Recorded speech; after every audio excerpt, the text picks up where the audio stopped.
राधे राधे महाराज जी। महाराज जी, मेरा स्वभाव है कि सही को सही, गलत को गलत कहती हूँ। इस वजह से मेरे परिवारजनों से मेरी बनती नहीं, चाहे मैं हूँ या कोई और हो। किसी के साथ गलत या अन्याय बर्दाश्त नहीं करती। कई बार बड़े झगड़े हो जाते हैं। मैं क्या करूं महाराज जी? मैं क्या बदलूं अपने आप को, या मतलब कैसे करूं महाराज?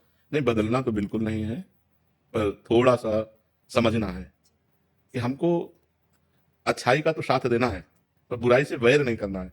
वैर करना और उदासीन होना अंतर होता है। उदासीन का मतलब होता है निरपेक्ष रहना। हम आपसे न मित्रता रखेंगे न शत्रुता रखेंगे। अगर हम वैर करते हैं तो वो गलत था बुराई करके, और हम गलत हो गए वैर करके, बात तो एक ही हो गई ना।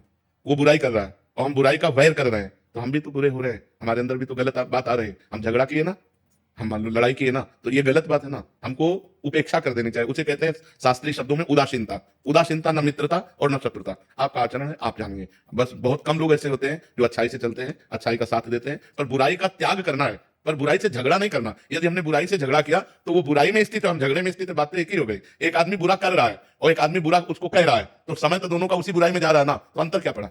अंतर यह है, यदि हमें सामर्थ्य हो तो हम अपने प्यार के बल से, अपने धर्म के बल से उसकी बुराई दूर कर सके, ना कि बुराई का वैर करें। वैर करना बुराई की निवृत्ति नहीं होगी और बुराई को बढ़ोतरी होगी। जब हम बुरे आदमी से वैर करते हैं तो और बुरा बन जाता है वो। और जब हम बुराई को प्यार दें, बुराई को सहन करें, तो ये सहनशीलता उसकी बुराई को नष्ट कर देगी।